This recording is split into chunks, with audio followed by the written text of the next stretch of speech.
रक्तबीजवधे देवी चंडमुंड विनाशिनी रूपम देहि जयम देहि यशो देहि दुसो जही। जय मां विंध्यवासिनी। जी हाँ, नमस्कार। आप सभी का बहुत बहुत स्वागत है नवरात्र स्पेशल कालचक्र की खास पेशकश जय माता दी में। मैं हूं आपके साथ आशा झा और मेरे साथ एक बार फिर ढेरों जानकारियों के साथ मौजूद है प्रश्न कुंडली विशेषज्ञ पंडित सुरेश पांडे जी। पंडित जी बहुत बहुत स्वागत है आपका। धन्यवाद। पंडित सुरेश पांडे जी से जानिए ऐसे मंत्र, ऐसी साधना और ऐसा तप जो बदल देगा आपका जीवन। देखिए नवरात्रि स्पेशल काल चक्र। जय माता दी।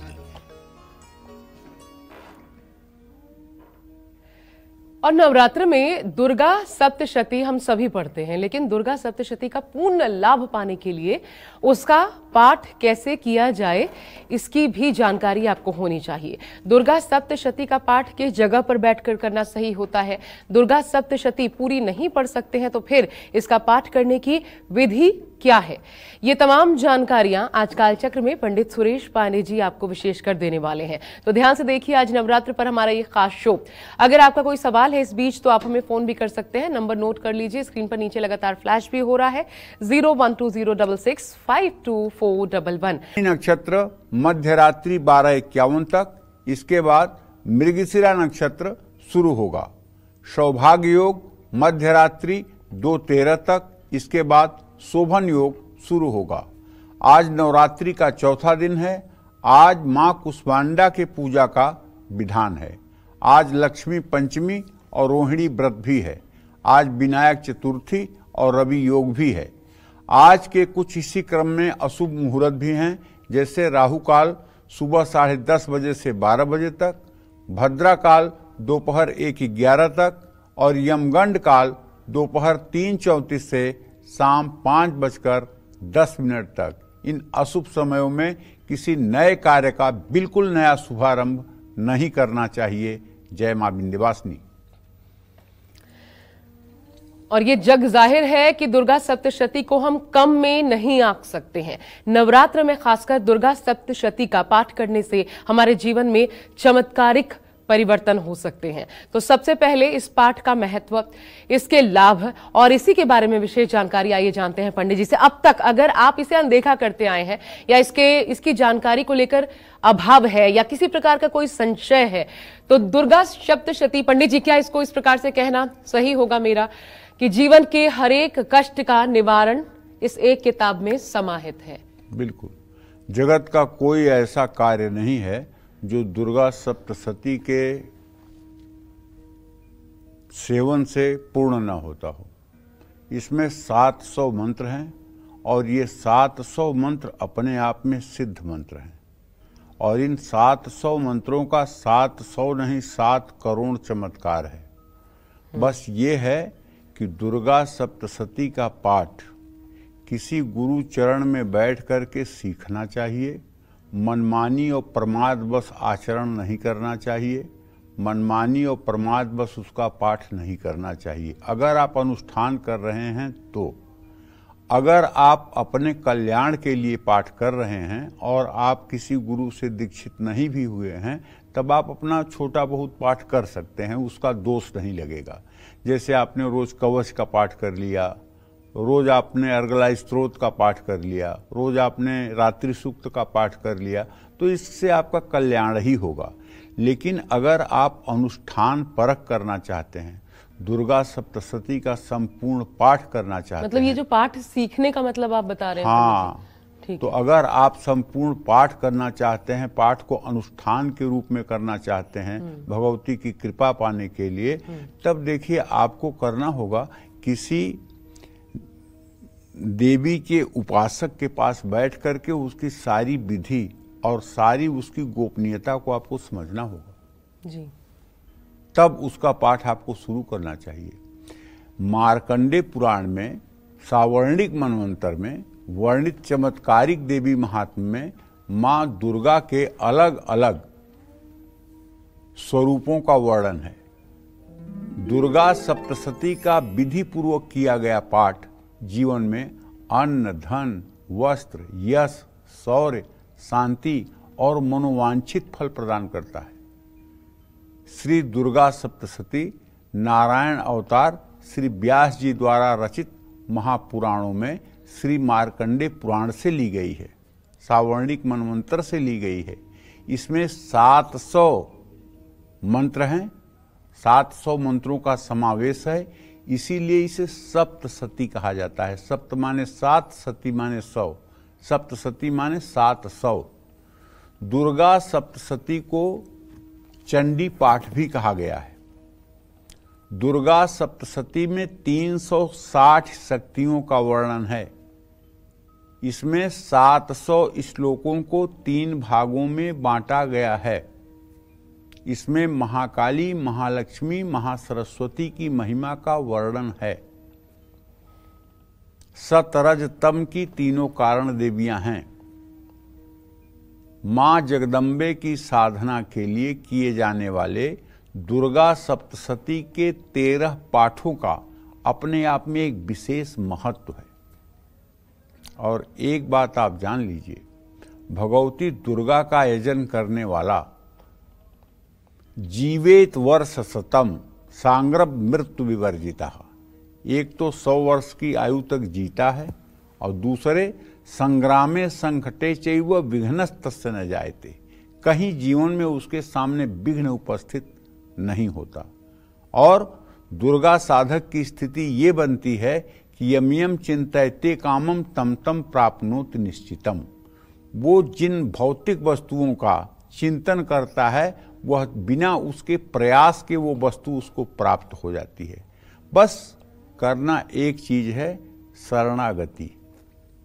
भगवती के श्री चरणों में अपने अहंकार को आप समर्पित कर दें।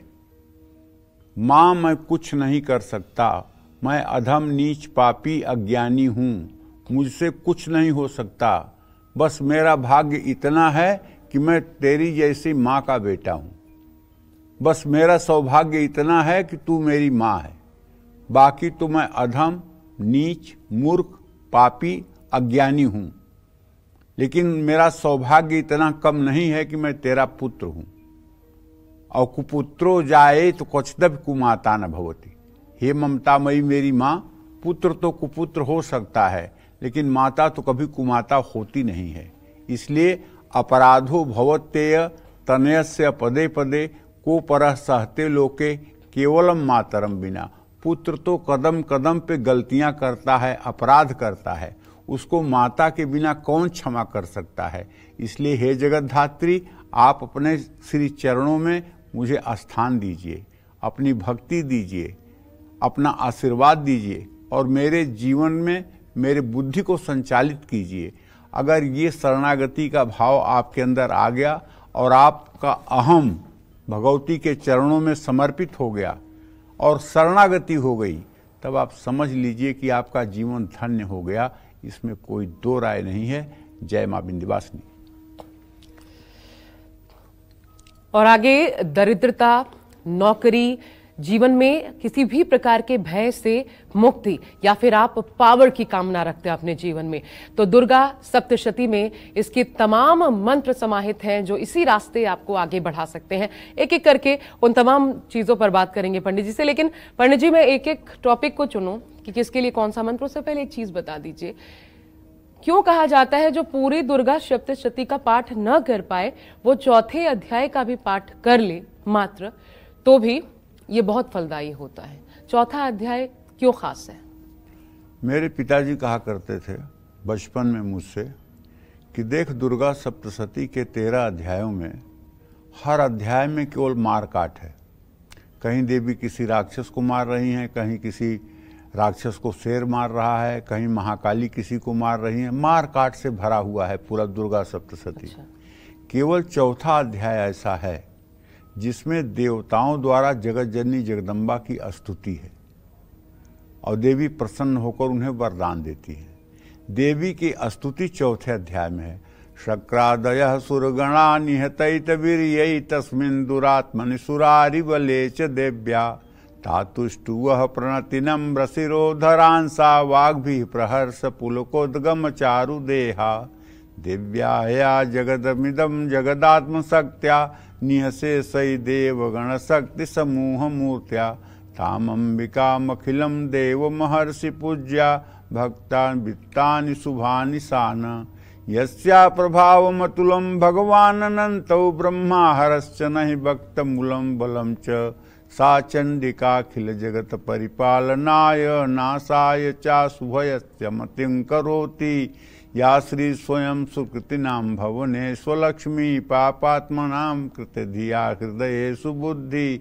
इस तरह से 42 श्लोक है दुर्गा सप्तशती में। इस पाठ में? जी हाँ, इस पाठ में, दुर्गा सप्तशती के चौथे अध्याय के पाठ में। और ये सिर्फ और सिर्फ देवताओं द्वारा माता की स्तुति है और माता प्रसन्न होकर देवताओं को वरदान देती हैं। जो व्यक्ति इस चौथे अध्याय का निरंतर पाठ करता है, आप विश्वास करो, उसके सारे मनोरथ कुछ दिनों में भगवती पूर्ण कर देती है।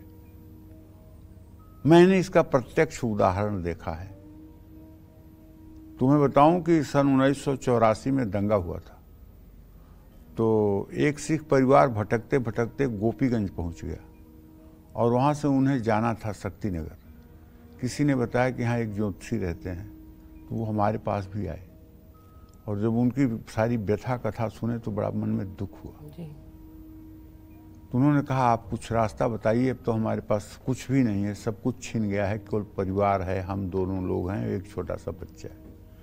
हमने कहा, इसी दुर्गा सप्तशती के चौथे अध्याय का पाठ करो। सिख परिवार को? हाँ, चौथे अध्याय का पाठ करो और हिंदी में करो, संस्कृत तुमसे नहीं बनेगी। अच्छा। क्योंकि उनकी पंजाबी लैंग्वेज थी। हमने कहा हिंदी में करो, और वो चले गए। जा करके उन्होंने शक्तिनगर में पहले ठेकेदारी शुरू की। शक्तिनगर में ठेकेदारी के बाद में वो मतलब कि जो है सप्लायर बन गए। सैमसंग कंपनी का, एडोर कंपनी का वो बड़े सप्लायर बन गए और उनका जीवन दिन दूना रात चौगुना बदलने लगा। घर में सुख समृद्धि शांति का वास हो गया। 5-7 साल बाद मुझे उनके घर बहुत आमंत्रण दिया तो मैं गया। तो जब मैं बैठा था तो देखा वो पति पत्नी पूजा कर रहे थे और मुहजबानी दुर्गा सप्तशती के चौथे अध्याय का पाठ कर रहे थे। मुहजबानी दुर्गा सप्तशती के चौथे अध्याय का पाठ कर रहे थे। मैं सुन करके भावुक हो गया। और तुम विश्वास करो, ऐसी जिंदगी बदली। पति जहाँ एक तरफ बहुत बढ़िया मतलब ठेकेदार हो गया, पत्नी वहीं मतलब कि एक कॉन्वेंट स्कूल में टीचर लग गई। हाँ, और बेटा पढ़ने लिखने में बहुत कुशल और दक्ष हो गया। आज के डेट में उनके पास संसार की सारी वस्तुएं हैं। तो चौथे अध्याय का पाठ अगर नियम से कर लिया जाए तो समय जरूर लगता है, लेकिन एक दिन भगवती सारी मनोकामनाओं को पूर्ण करती हैं, इसमें कोई संदेह नहीं है। चौथे अध्याय का पाठ अगर मन से कर लिया जाए और दिन में सुबह शाम दोनों समय कर लिया जाए तो केवल एक पाठ ही, अगर संस्कृत में नहीं भी आता आपको पाठ करना, तो हिंदी में ही अगर आप भाव विभोर होकर पाठ कर लेते हैं तो भी आप मान लीजिए कि आपके जीवन से सारे संकटों का उन्मूलन हो ही जाएगा। इसमें कोई दो राय नहीं है। जय मां विंध्यवासिनी। बिल्कुल, जीवन की हर एक परेशानी का समाधान हमारे शास्त्रों में है, लेकिन हमें जानकारी नहीं है। इसी जानकारी के अभाव में परेशानियां हमारे जीवन में घर करती रहती हैं, हमें परेशान करती रहती हैं। लेकिन इसी जानकारी के अभाव को दूर करने के लिए कालचक्र का ये विशेष अंग हम आपके लिए लेकर रोजाना उपस्थित होते हैं, खासकर नवरात्र के मौके पर। बिल्कुल 9 दिन देखना मत भूलिएगा। बहुत विशेष जानकारी जो आपके जीवन को बदल कर रख सकती है, ऐसी जानकारियां पंडित जी के माध्यम से आपके सामने हम रखेंगे। और अब बढ़ते हैं आगे। दुर्गा सप्तशती का वो मंत्र जानते हैं जिससे नवरात्र में जपने से दरिद्रता दूर हो जाती है, खत्म हो जाती है। पंडित जी, कौन सा मंत्र है? हाँ, अगर आप एक एक पैसे के लिए परेशान हैं और आपके घर में अभाव ही अभाव है, तो ये नवरात्र बड़ा पावन पर्व है। इसमें अगर जो मंत्र मैं बता रहा हूँ, इसका 10,000 जप आप पूरे नवरात्र में कर लें तो मैं दावे के साथ कहता हूँ कि नवमी के बाद से आपके घर से दरिद्रता दूर हो जाएगी। मंत्र क्या है, ध्यान से सुनिए। दुर्गे स्मृता हरसि भीतिमसे सजन्तौ स्वस्थ स्मृता मतिमति वसुभान ददासि दारिद्र दुख भय हारणिका त्वदन्या सर्वोपकार करणाय सदार्द्र चित्ता। अगर इस मंत्र का, ये मंत्र आपको दुर्गा सप्तशती के सप्तश्लोकी चैप्टर में दूसरे नंबर पर मिलेगा। अगर ये मंत्र आप टीवी से नहीं नोट कर पा रहे हैं तो दुर्गा सप्तशती की पुस्तक में सप्तश्लोकी दुर्गा के नाम से शुरू में ही एक चैप्टर है, उसका ये दूसरा मंत्र है। दुर्गे स्मृता हरसि भीतिमशेष जंतौ स्वस्थ स्मृता मतिमती वसुभान ददासी दारिद्र दुख भय हारणिका तुदन्या सर्वोपकार करणाय सदार्ध चित्ता। 5 माला सुबह 5 माला शाम, माने 10 माला माने 1000 मंत्र। अगर रोज नवरात्र के 9 दिनों में 10,000 की संख्या पूरी कर ली जाए और गूगल घी से 108 आहुति भी हवन कर दी जाए तो आप समझिए दरिद्रता का शमन हो जाता है, रोजगार के अवसर विकसित हो जाते हैं और बेरोजगारी दूर हो जाती है। इसमें कोई संशय नहीं है। और अगर आपका इंटरव्यू हो गया है और आपको संदेह है कि इंटरव्यू में मेरा सिलेक्शन होगा कि नहीं, तो नवरात्र में आप इसको बैठ करके एक दिन में 2700 मंत्रों का जप करिए। एक दिन में 2700 मंत्रों का जप दिया जला करके दुर्गा जी के चित्र के सामने करिए। भगवती चाहेंगी तो आपको सफलता जरूर मिलेगी। जय मां विंध्यवासिनी। और दुर्गा सप्तशती का कौन सा अध्याय पढ़ने से हमारी कौन सी तकलीफें दूर होती हैं, कौन सी मनोकामनाएं पूरी होने लगती हैं, अब ये भी जान लेते हैं पंडित जी से। पंडित जी, कौन सा अध्याय पढ़ें? देखो, दुर्गा सप्तशती के पहले अध्याय का पाठ करने से सभी प्रकार की चिंताएं दूर होती हैं। दुर्गा सप्तशती के दूसरे अध्याय का पाठ करने से किसी भी तरह की शत्रु बाधा हो वो समाप्त हो जाती है और मुकदमे में विजय प्राप्त होती है। दुर्गा सप्तशती के तीसरे अध्याय का पाठ करने से शत्रुओं का नाश होता है। इसी में देवी ने कहा है, गर्ज गर्ज क्षणम मूढ़म मधु यावत पिबाम्यहम मया त्वयि हतत्रैव गर्जन त्यासु देवता। शत्रुओं का नाश करने के लिए तीसरा अध्याय। दुर्गा सप्तशती के चौथे अध्याय का पाठ करने से साक्षात जगदम्बा प्रसन्न होकर के आपके हृदय में आपको दर्शन देती हैं। इसमें अतिशयोक्ति नहीं है। अगर आप नियमित चौथे अध्याय का स्मरण चिंतन मनन करते हैं तो जगदम्बा आपके हृदय में ही प्रकाशित हो जाएंगी। और एक बार अगर हृदय में प्रकाशित हो गई तो आपको सारे संसार में सारी स्त्रियों में जगदम्बा ही दिखाई देंगी। दुर्गा सप्तशती के 5वें अध्याय का पाठ करने से भक्ति, शक्ति और देवी का आशीर्वाद मिलता है। दुर्गा सप्तशती के 6ठे अध्याय का पाठ करने से दरिद्रता और भय दूर होता है। दुर्गा सप्तशती के 7वें अध्याय का पाठ करने से सभी मनोकामनाएं पूर्ण होती हैं। जय मां विंध्यवासिनी। कई बार आपने गौर किया होगा, अकारण कई बार कई लोगों के जीवन में भय जो है वो देखने को मिलता है। इसी भय से मुक्ति पाने के लिए नवरात्रि में किस मंत्र का जाप करना चाहिए? एक प्रकार की इसे बीमारी भी कहते हैं पंडित जी। अकारण लगता है, कोई आपका बुरा सोच रहा है, कोई बुरा कर देगा आपका, कोई आपको मारना चाहता है, ऐसी बहुत सारी, वो जो मानसिक, शायद इसे मानसिक बीमारी से जोड़कर देखा जाए, उनके लिए भी दुर्गा जिन सप्तशती लोगों में की जन्म कुंडली में चंद्रमा शनि के साथ होता है या चंद्रमा शनि राहु या शनि केतु के बीच में होता है और उसके आगे पीछे दोनों तरफ पापक ग्रह होते हैं, उनके अंदर ये फोबिया होती है। अगर पति को आने में देर हो रहा है तो कहीं दुर्घटना तो नहीं हो गई, बेटा स्कूल से देर आ रहा है तो कहीं कुछ उसके साथ अनहोनी तो नहीं हो गई, अगर कोई रिजल्ट देर आने में देर हो रहा है तो कहीं मैं फेल तो नहीं हो गया। तो मतलब नाना प्रकार के नकारात्मक विचार आते हैं और ऐसे आदमी को सब सुख मिलने के बाद भी ऐसे आदमी के चेहरे पर न तो तेज आता है, न तो कांति आती है, न ऐसा आदमी 24 घंटे में एक बार हंसता है, हर समय उदास और मायूस बना रहता है। ये एक मानसिक बीमारी है। इसको कहते हैं ज्योतिष शास्त्र में विष योग। इस विष योग के प्रभाव को दूर करने के लिए भगवान शिव समर्थवान हैं। उसके लिए तो ओम जूम शह का श्वास पर जप करना चाहिए। ओम मन में सोचते हुए श्वास को नाभि तक ले जाना चाहिए, जूम सा सोचते हुए श्वास को बाहर निकालना चाहिए। ये नियम अगर 24-24 मिनट सुबह शाम कर दिया जाए तो 24 दिनों में ही ये एंजाइटी और डिप्रेशन की जो समस्या है इससे व्यक्ति दूर हो जाता है। लेकिन जो लोग शक्ति की आराधना करते हैं उन्हें कहना चाहूँगा कि वो लोग दुर्गा सप्तशती का एक मंत्र है, ओम सर्वस्वरूपे सर्वेशे सर्वशक्ति समन्विते भयभ्यस्त्राहि नो देव दुर्गे देवी नमस्तुते। इस मंत्र का अगर नवरात्र में 10,000 पाठ का अनुष्ठान कर लें, 10,000 मंत्र जप इसका कर लें तो जिंदगी भर के लिए जीवन से भय समाप्त हो जाएगा। और हाँ, दुर्गा सप्तशती में कवच का जो पाठ है, कवच का पाठ शुरू करने के पहले कवच के 16वें मंत्र का पाठ जरूर करना चाहिए।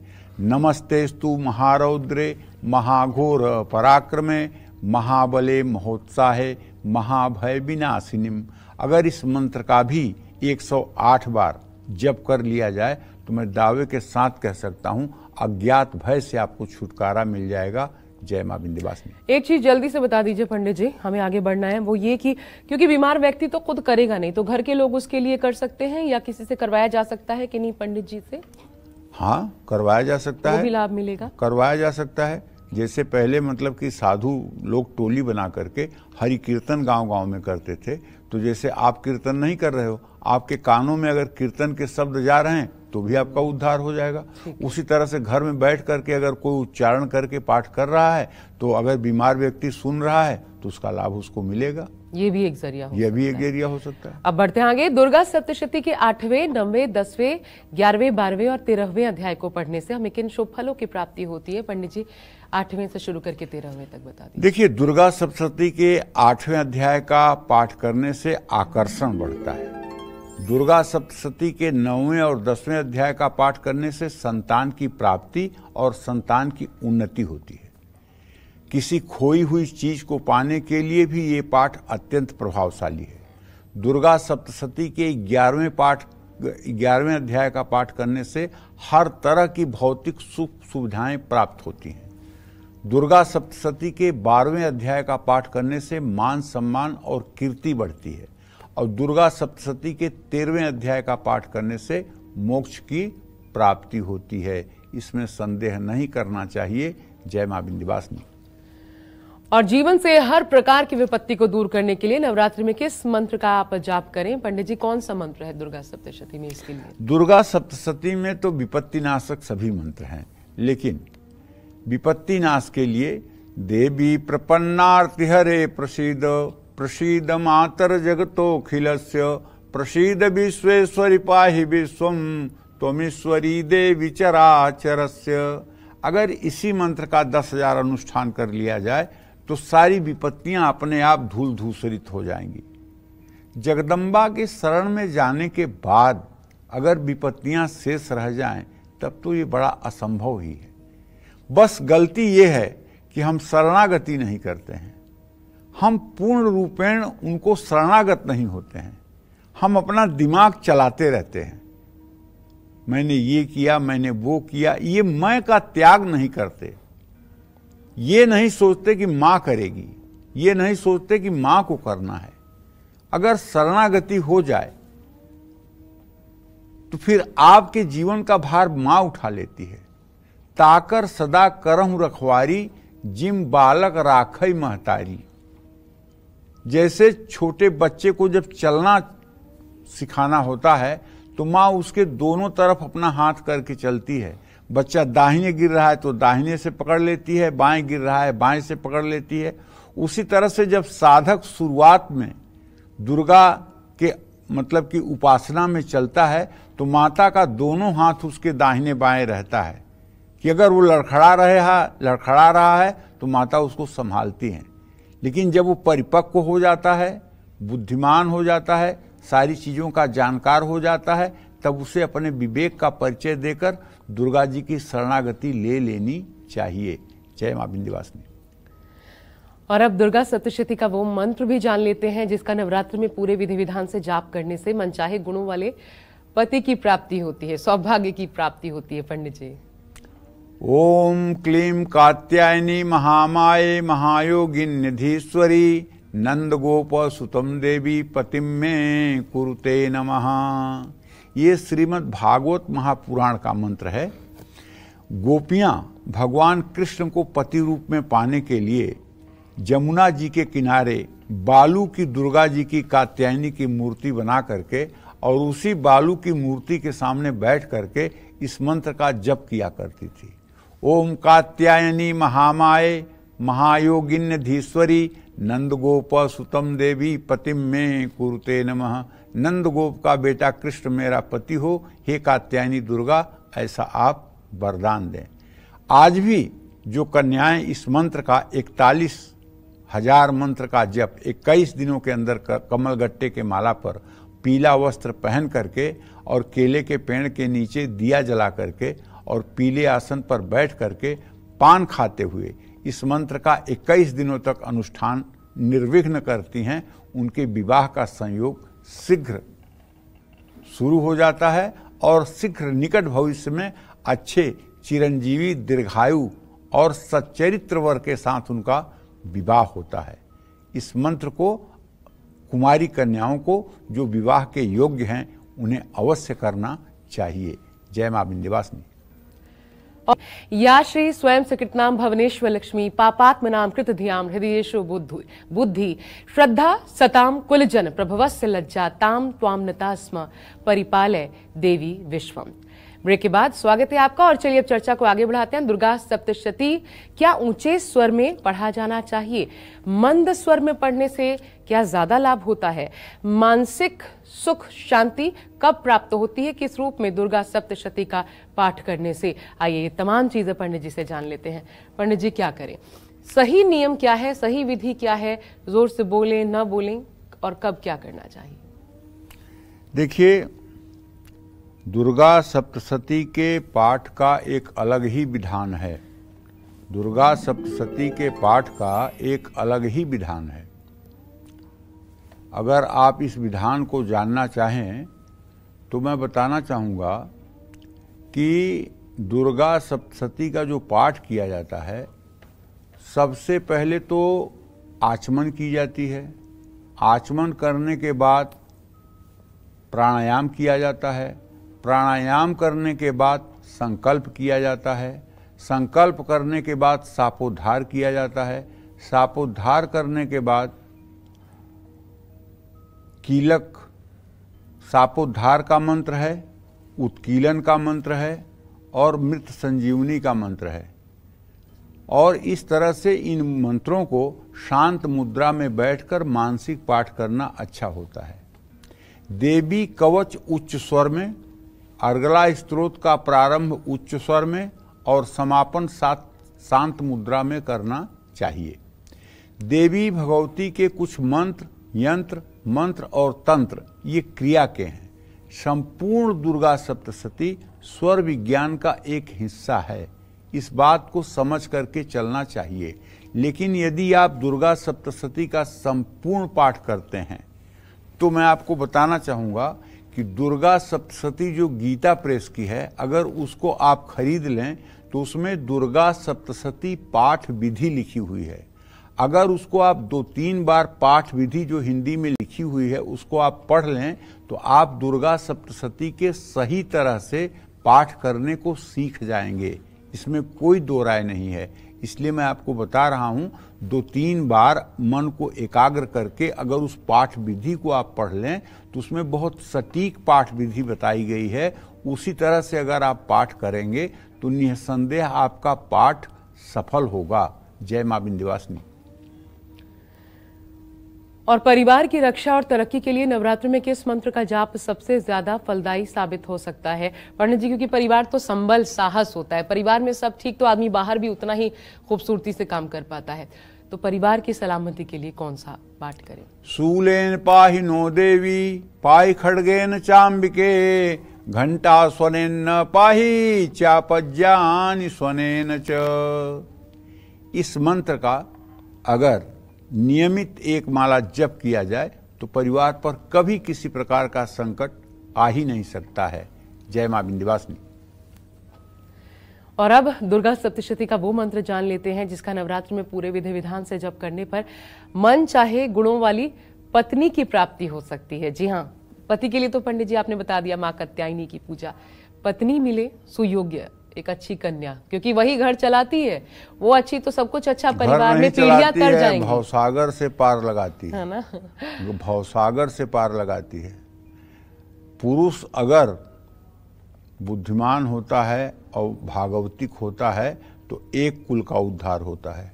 कन्या अगर भागवतिक होती है, कन्या अगर धर्म परायण होती है तो 2 कुलों का उद्धार होती है। बिल्कुल। एक नई नवेली दुल्हन अपने ससुराल गई, उसके मायके में रोज साधु सेवा और संतों की सेवा, पूजा पाठ, भजन कीर्तन होता था, और उसका विवाह ऐसे परिवार में हो गया जहाँ पूजा पाठ और साधु सेवा का कोई महत्व ही नहीं।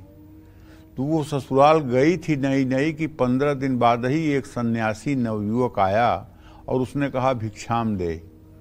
तो उसने तुरंत मतलब कि थाली में चावल भर करके और वो भिक्षा देने गई, और वहीं उसका ससुर बैठ करके अखबार सुबह सुबह पढ़ रहा था चश्मा लगा करके जी।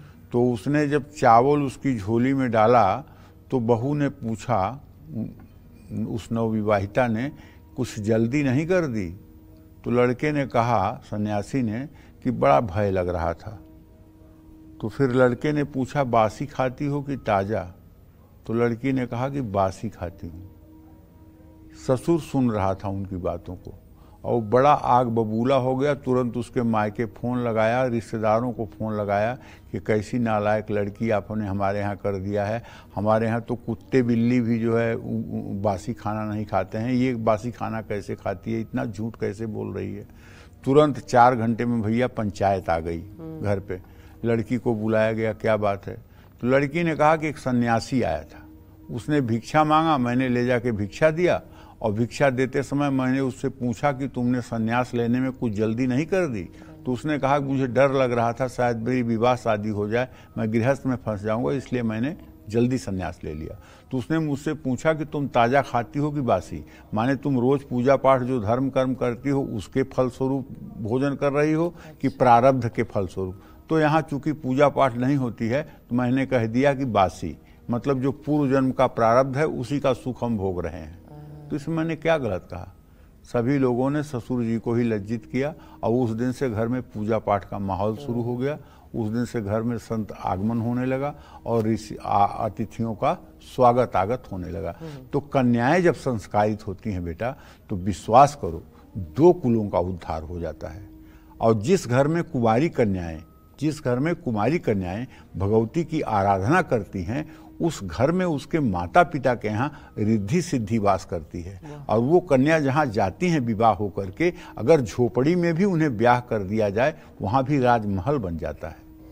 बिल्कुल। हाँ, विद्या समस्ता स्तव देवी भेदा, स्त्रियां समस्ता सकला जगत्सु। संसार की सारी स्त्रियों में भगवती विराजमान है।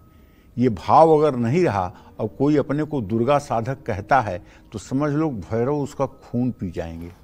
हाँ, ये भाव होना चाहिए कि संसार की सारी स्त्रियों में वही शक्ति स्वरूपा माँ जगत जननी जगदम्बा दुर्गा विराजमान है, और इसी भाव से और इसी दृष्टि से उन्हें देखना चाहिए।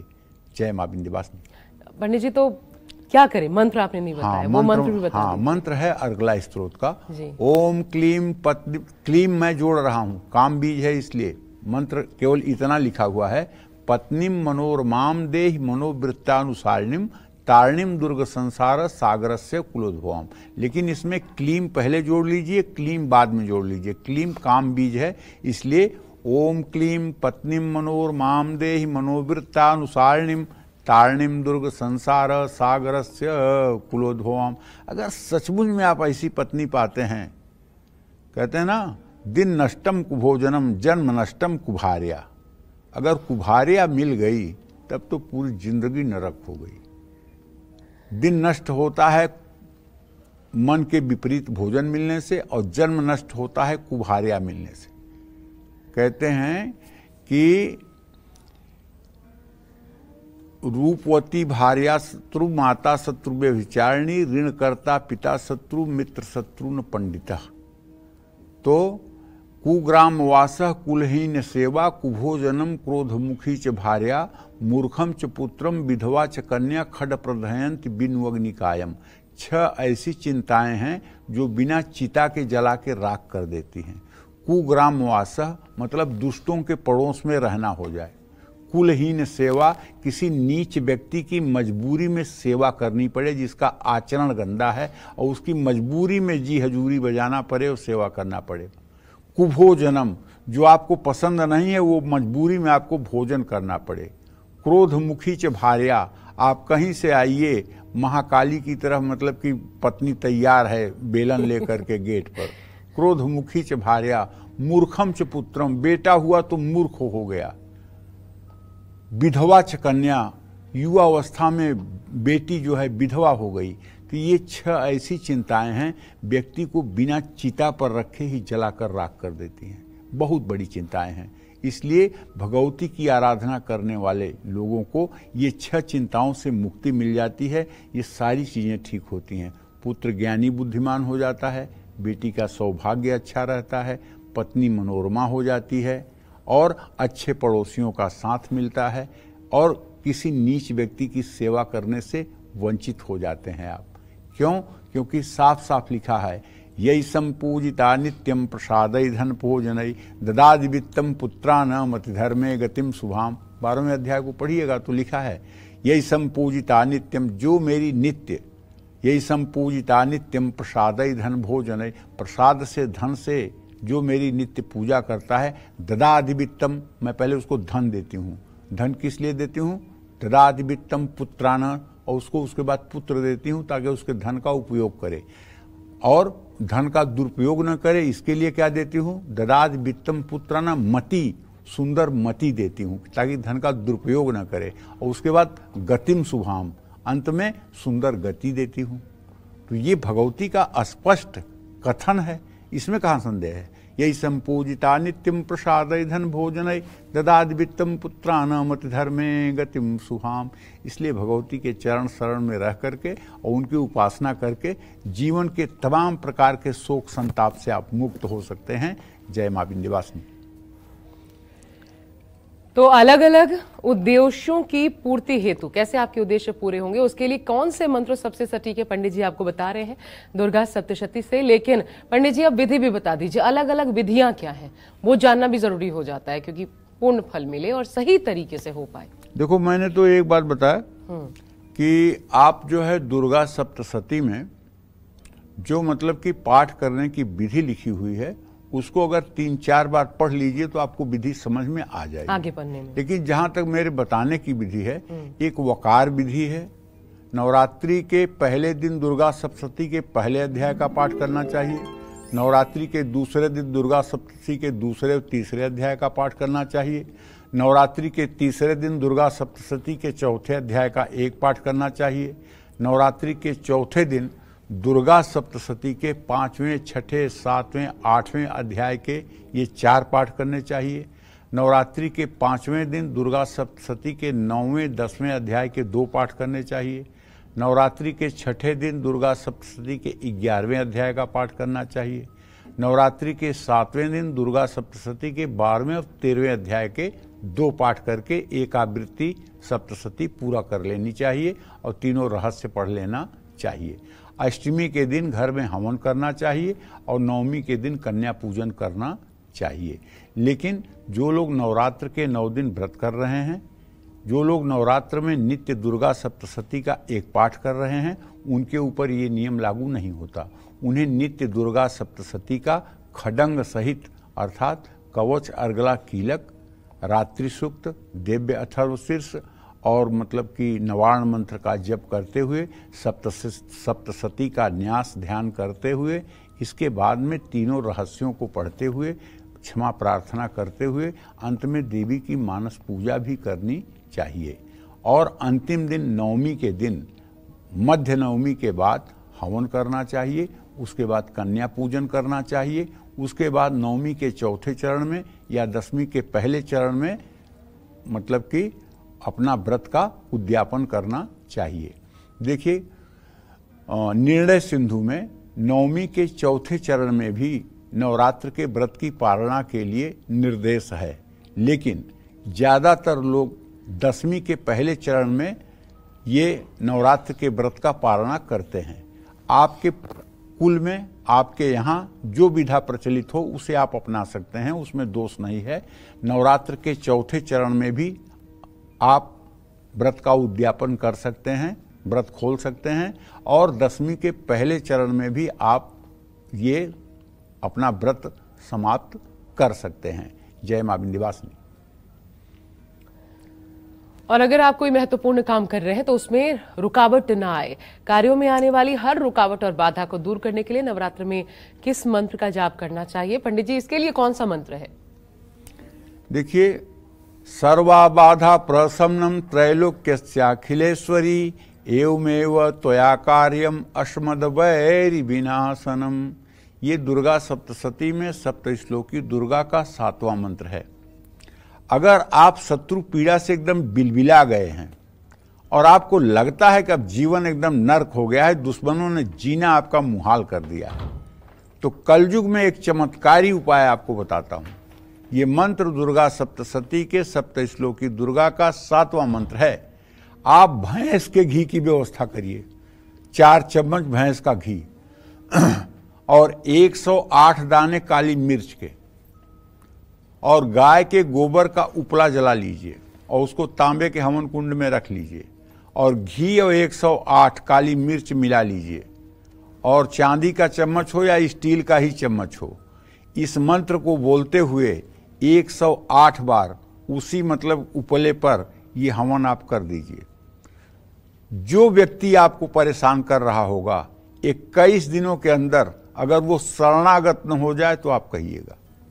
जो आपको परेशान कर रहा होगा, जो आपको सता रहा होगा, अगर वो शरणागत न हो जाए तो आप कहिएगा। दुनिया के सारे उपाय एक तरफ, ये उपाय एक तरफ है, इसको करके देखिएगा। अगर सहस्त्राबाहु की तरह भी आपका कोई शत्रु होगा, उसे भी घुटने पर आना पड़ेगा। भगवती का इतना चमत्कार तो कलयुग में है, इसमें कोई संदेह नहीं है। जय मां विंध्यवासिनी। पंडित जी, एक और चीज बताइए। एक तो हो गई जो पूजा व्यक्ति कर रहा है, एक होता है कि महिलाएं पूरी तैयारी कर देती हैं, पुरुष बैठता है, पंडित जी बैठे, वो अपना पूजा कर रहे हैं, तो वो महिला जो सारी तैयारी कर रही है, वो बर्तन मांज के रख रही है, पूजा के सारे इतना साफ सुथरा तरीके से पूरे स्थल की सफाई कर रही है, वो भी एक अलग पुण्य होता है क्या? देवी भागवत में भगवती ने क्या कहा है कि मेरे भक्तों की जो सेवा करता है, मेरे भक्तों का जो आदर करता है, मेरे भक्तों का जो सम्मान करता है, मेरे भक्तों के सेवा में जो सहायता करता है, मैं उसके ऊपर बिना किसी उपाय के प्रसन्न हो जाती हूँ और मैं उसे अभय वरदान देती हूँ। भगवान राम यही बात सबरी से कहते हैं, सातों मोहिसम मैं जग देखा, मोते अधिक संत करी लेखा। मतलब जो हमारी पूजा उपासना में लगे हुए हैं, उनकी अगर कोई सेवा कर रहा है तो वो ज्यादा बड़ा, तो वो ज्यादा है।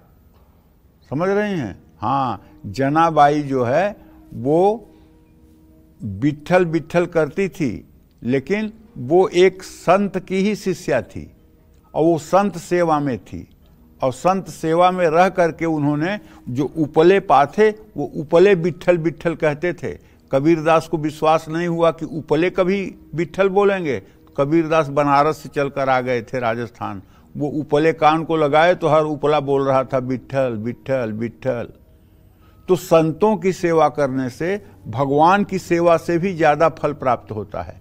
अगर कोई भगवती का साधक आराधक पूजन में लगा हुआ है और आपको उसके सेवा शुश्रूषा का सौभाग्य मिल रहा है, तो आपको बिना कोई पूजा किए सारा फल प्राप्त हो रहा है, इसमें कोई संदेह। और एक और बात बताइए, क्या पुरुष की पूजा ज्यादा जल्दी फलित होती है? ये बड़ा चलता है। ऐसा कुछ नहीं है। अलिंगे अस्मद युष्मदी, ये हम पुरुष हैं, ये मेरी पोशाक है, तुम स्त्री हो, ये तुम्हारी पोशाक है। सच ये है, ना तुम स्त्री हो ना मैं पुरुष हूं। जैसे एक बिजली ऊपर से लाइट दे रही है, एक एसी से ठंडा हवा फेंक रही है, और एक मतलब कि पंखा चला रही है, एक ट्रेन चला रही है, उसी तरह से एक ही ईश्वर सभी शरीरों में विद्यमान है। ये केवल ढांचा है, हमारा पोशाक है स्त्री और पुरुष। अलिंगे अस्मद युष्मदी, इसमें लिंग भेद नहीं होता है। माता के सामने कोई माता के सामने कोई लिंग भेद नहीं है। अब अगला प्रश्न पंडित जी की, क्योंकि हम जानते हैं पूजा करने से पहले सबसे पहले सर्वप्रथम पूज्य जो श्री गणेश है, तो क्या दुर्गा सप्तशती में भी किसी भगवान की उपासना पहले जरूरी है, उनका पाठ करने से पहले? गणेश की ही उपासना जरूरी है। कलौ चंडी बुनाए को, किसी कार्य को, शुभ कार्य को शुरू करने के पहले गणेश पूजन का सनातन धर्म में एकदम मतलब सिद्धांत है।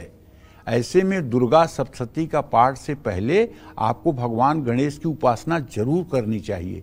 जब आप कलश स्थापना करते हैं, कलश पूजन करते हैं, नवग्रह पूजन करते हैं, उसमें भैरव जी की पूजा करते हैं, दीपक की पूजन करते हैं और उसके बाद में नवग्रह का पूजन करते हैं। और अगर आप बड़ा आयोजन करें हैं तो उसमें आप सप्तघृत मातृका, खोडस मातृका, चतुष्षष्ठी योगिनी, वास्तु देवता, एकोनविंशत क्षेत्रपाल, ये सब स्थापना करके पूजन करते हैं। लेकिन यदि आप सामान्य पूजा कर रहे हैं तो एक वरुण कलश की स्थापना, एक देवी के मतलब की स्थापना के लिए एक कलश चौकी पर स्थापित करते हैं, चावल भरकर गरी के गोले पर लाल मतलब कि ब्लाउज पीस लपेटकर उस पर मुखौटा लगाकर आप देवी को रखते हैं और उनकी उपासना करते हैं।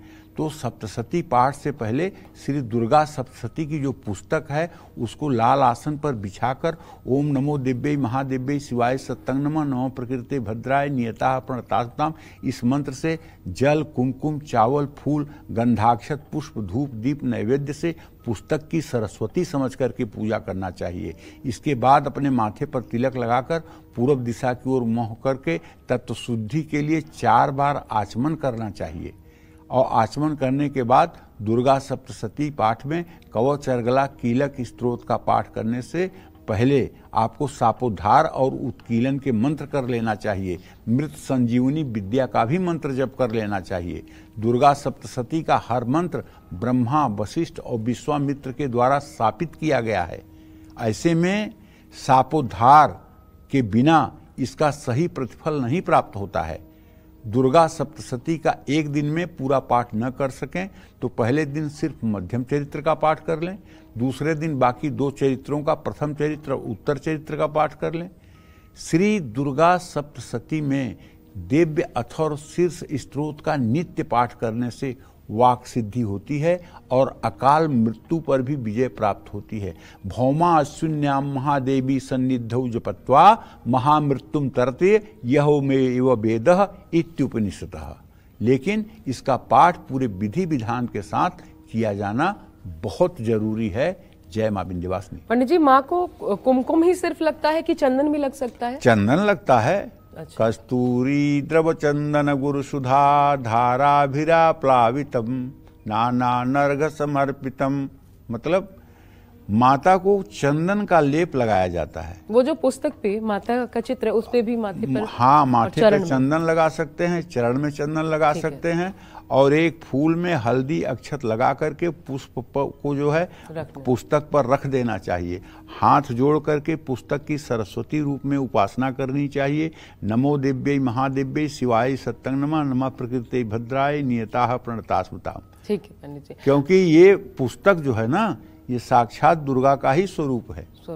अब पंडित जी एक और चीज बता दीजिए, रोगों से मुक्ति के लिए, घर में कोई रोग ग्रस्त है तो उसके लिए कौन सा मंत्र सबसे सटीक है दुर्गा सप्तशती? उसके लिए जो है दुर्गा सप्तशती में सप्त श्लोकी दुर्गा का 6वां मंत्र है। रोगान शेषा न पहंसि तुष्टा रुष्टा तु कामान सकलान भीष्टान त्वामाश्रिता नाम न विपन्नराणाम त्वामाश्रिता है आश्रयताम प्रयाति। अगर आपके कोई व्यक्ति किडनी, कैंसर या किसी ऐसी बीमारी से ग्रसित हैं जिसमें अब उनके जीवन की उम्मीद बहुत कम लग रही है, तो ऐसे में आपको चाहिए कि इस नवरात्र में दुर्गा सप्तशती के 9 पाठ इसी मंत्र से संपुटित करके करवा दीजिए। संपुटित का मतलब कि ये मंत्र 1400 बार बोला जाएगा और दुर्गा सप्तशती के 700 मंत्र बोले जाएंगे, कुल 2100 मंत्र हो जाएगा। संपुटित इससे जो है आप पाठ करवा दीजिए और उसके बाद नवार्ण मंत्र से 10 माला हवन करवा दीजिए। हो सके तो एक दिन में 9 पाठ करवा लीजिए अगर ब्राह्मण मिल जाए, और अगर नहीं मिलते हैं तो 9 दिनों में 9 पाठ करवा लीजिए। निश्चित रूप से बीमारी में चमत्कारिक लाभ होगा, इसमें कोई दो राय नहीं है। जय मां विंध्यवासिनी। और चलिए आज की इस चर्चा को आगे बढ़ाते हैं पंडित जी। अब आपसे ये जानना चाहूंगी मैं पंडित जी कि नवरात्रि में कैसे कपड़े पहने, कैसे आसन पर हमें बैठना चाहिए, किस तरीके से किया गया दुर्गा पाठ संपूर्ण फलों की प्राप्ति दिलाता है किसी भी साधक को। देखिए, जिस स्थान पर बैठकर आप श्री दुर्गा सप्तशती का पाठ करने वाले हैं वो जगह बिल्कुल साफ सुथरी होनी चाहिए। आपका आसन धुला हुआ होना चाहिए और साफ होना चाहिए। ऐसे आसन पर आप न बैठें जिस पे सब लोग बैठते हों। आपका आसन तो कम से कम अलग होना चाहिए, क्योंकि हर मंत्र जो है गूंगा बहरा हो जाता है। सुप्तम स्यादासनम बिना, ये दुर्गा कल्पद्रुम में लिखा हुआ है, मैं एकदम शास्त्र की बात कह रहा हूं।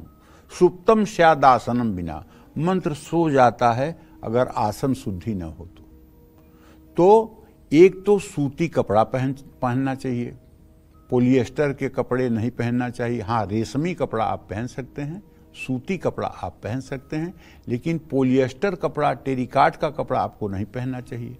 और दुर्गा सप्तशती का पाठ करने से पहले अपने सभी जरूरी काम आप पूरे कर लें, ताकि बीच बीच में आपको न उठना पड़े।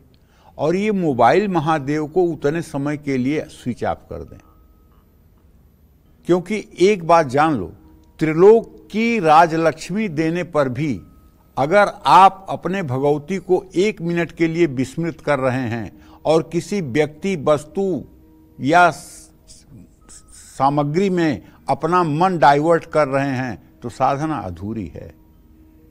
1 घंटे के लिए बैठे हैं तो 1 घंटा पूरा उनको ही दीजिए। किसी तरह का कोई संकेत या इशाराबाजी मत करिए। मनसा वाचा कर्मा सारी इंद्रियों को अंतर्मुख करके और भगवती के चरण शरण में अपना ध्यान एकाग्र करिए। पाठ करते समय आलस्य बिल्कुल नहीं आना चाहिए, जम्हाई नहीं लेनी चाहिए, और अगर जम्हाई आ जाए तो चिंता मत करिए, तुरंत 4 बार आचमन करिए। और दुर्गा सप्तशती के किताब को हाथ में लेकर के और ऐसे ऐसे हिलते हुए पाठ नहीं करना चाहिए। दुर्गा सप्तशती को उसके आसन पर रख करके और बिना हिले हुए पाठ करना चाहिए। हाथ में लेकर पुस्तक पाठ करने से पाठ का आधा फल हो जाता है और हिलते हुए पाठ करने से पाठ का पूरा फल खत्म हो जाता है। अध्याय के अंत में जो इति आता है, इति श्री मार्कंडे पुराणे सावर्ण के मनमंत्रे अष्टमो अध्याय समाप्तः, तो इति नहीं पढ़ना है। अथ श्री मार्कंडे पुराणे सावर्ण के मनमंत्रे प्रथम ओम तत्सत, अंत में जोड़ना है तत्सत। ये आप दुर्गा पाठ विधि पढ़ेंगे तो वहां आपको ज्ञान मिलेगा। और बद्ध शब्दों का प्रयोग न करें। श्री दुर्गा सप्तशती के पाठ से पहले और बाद में नवार्ण मंत्र का ओम ऐं ह्रीं क्लीं चामुंडाय विच्चे, इस मंत्र का कम से कम 1-1 माला जप अनिवार्य है। और मंत्र जप करने के बाद तुरंत विश्वेश्वरी जगद्धात्री स्थित संहार कारणिम निद्राम भगवती विष्णु रतुलाम तेजस प्रभु, और ये गुह्यात गुह्य गोप्त्री तुम गृहाण अस्मत् कृतम जपम सिद्धिर्भवत में देवी तत्प्रसादान सुरेश्वरी, ऐसा सोचते हुए जो है देवी के बाएं हाथ में जप निवेदन करना चाहिए और 1 आचमन जल गिराना चाहिए। नवार्ण मंत्र का विशेष महत्व है। इस एक मंत्र में उकार मकार, मां सरस्वती, मां लक्ष्मी और मां काली के बीज मंत्र निहित हैं। श्री दुर्गा सप्तशती का पाठ संस्कृत में करना कठिन लगता हो तो आप पढ़ने में गीता प्रेस की हिंदी वाली किताब पढ़िएगा, क्योंकि मैं नाम नहीं लूंगा, लेकिन कुछ लोगों ने इतना अनर्गल दुर्गा सप्तशती हिंदी में छाप दी है कि जिसमें अर्थ का अनर्थ हो गया है। इसलिए अगर हिंदी में भी पढ़ना हो तो दुर्गा सप्तशती की पुस्तक आप जो है गीता प्रेस की ही लीजिएगा, ये बात मैं आपको बता देता हूं। दुर्गा सप्तशती का पाठ स्पष्ट उच्चारण में करें, लेकिन जोर जोर से ना पढ़ें और ना ही उतावलापन दिखाएं। दुर्गा सप्तशती का हर रोज पढ़ने के बाद कन्या पूजन करना अनिवार्य है। कन्या पूजन ना कर पाएं तो किसी छोटी कन्या को कोई उपहार नित्य दें और उसका चरण छुएं। जय मां विंध्यवासिनी। तो और पंडित जी, जो ये आपने बताया कि इति नहीं लगाना, श्री मार्कंडे पुराणे सावर्ण के जब आप बोलते हैं तो अथा लगाना है। हाँ। लेकिन एक पाठ अगर करे तो कोई? हाँ, तब भी यही नियम लागू होगा। इति नहीं कहा जाता है, और समाप्तः नहीं मतलब कहा खत्म जाता हो है। गया। और जहां समाप्तः है वहां ओम तत्सत कहना है, और जहां इति है वहां अथ। ठीक है पंडित जी। अब दुर्गा सप्तशती का कौन सा मंत्र है जो सबसे ज्यादा फलदायी होता है हर लिहाज से, आइए ये जान लेते हैं। समस्त जग, पूरे विश्व की शांति के लिए पंडित जी, जगत कल्याण के लिए ऐसा कौन सा मंत्र है? हम सनातन धर्मी हैं, हम पूरे 700 अरब लोगों को अपना परिवार मानते हैं। वसुधैव कुटुंब, वसुधैव कुटुंबकम हमारा नारा है, और हम पूरे संसार में अपने प्रभु को और अपनी माता को ही देखते हैं। कैसन करहि विरोध निज प्रभुमय देखें जगत। जब मेरे प्रभु का ही ये पूरा संसार है तो फिर विरोध किससे? कोई विरोध नहीं किसी से। तो हाँ, दिव्यायया जगदद्विदम ततविदम जगदात्म शक्त्या निहसे सही देवगण शक्ति सबूह मूर्त्या तामंबिकामखिलम देव महर्षि पूज्या भक्तानतास्म विधतानि शुभानि सानः। इस मंत्र का जप करने से प्रणतानां प्रसीदत्वं देवी विश्वार्तिहारिणी त्रैलोक्यवासिनी मिद्ये लोकानां वरदा भव। इस मंत्र का भी नित्य अगर 108 बार जप करके, और हे प्रभु, हे माँ जगदम्बा, इस विश्व का कल्याण हो, अगर ये भावना जो करता है वह निश्चित रूप से संत है, आदरणीय है, पूजनीय है, वंदनीय है। यह स्थिति बननी चाहिए। विश्व के कल्याण के लिए हम मानव एक बार प्रार्थना नित्य जरूर करें। जय मां विंध्यवासिनी। चलिए पंडित जी से जानते हैं कि अगर परिवार से दुख, टेंशन, परिवार में क्लेश है तो उसको दूर करके सुख शांति पाने के लिए, समृद्धि पाने के लिए नवरात्र में दुर्गा सप्तशती का पाठ कैसे करना चाहिए, किन नियमों के साथ पंडित जी? दुर्गा सप्तशती के पाठ में कवच, अर्गला, कीलक तीनों रहस्यों को भी सम्मिलित करना चाहिए। और 3 जो माता के चरित्र हैं, प्रथम चरित्र, मध्यम चरित्र, उत्तम चरित्र, वैकृतिक रहस्य, प्राकृतिक रहस्य और मूर्ति रहस्य, इन तीनों रहस्यों को और कवच, अर्गला, कीलक को जोड़कर खडंग कहते हैं। इन 6 चीजों के साथ दुर्गा सप्तशती का जब 13 पाठ होता है तब पाठ पूरा होता है। दुर्गा सप्तशती के पाठ के बाद क्षमा प्रार्थना जरूर करना चाहिए। और दुर्गा सप्तशती के प्रथम, मध्यम और उत्तर चरित्र का कम से पाठ करने से सभी मनोकामनाएं पूरी होती हैं। इसे महाविद्या क्रम कहते हैं। दुर्गा सप्तशती के उत्तर, प्रथम और मध्य चरित्र के क्रमानुसार पाठ करने से शत्रुनाश और लक्ष्मी की प्राप्ति होती है। इसे महातंत्री क्रम कहते हैं। देवी पुराण में प्रातः काल पूजन और प्रातः काल ही विसर्जन करने को कहा गया है। रात के समय कलश स्थापना वर्जित होती है। इन बातों का ध्यान सदैव के लिए रखना आवश्यक है। जय मां विंध्यवासिनी। जी हाँ, तो जिसने जपा नहीं उसने पाया नहीं। इस गूढ़ रहस्य को आप समझ पाएं, यही कोशिश थी आज के कार्यक्रम के माध्यम से दुर्गा सप्तशती पर इस विषय को लेकर आपके सामने उपस्थित होने का। पंडित जी बहुत बहुत शुक्रिया आपका इतनी खास जानकारी हमें देने के लिए।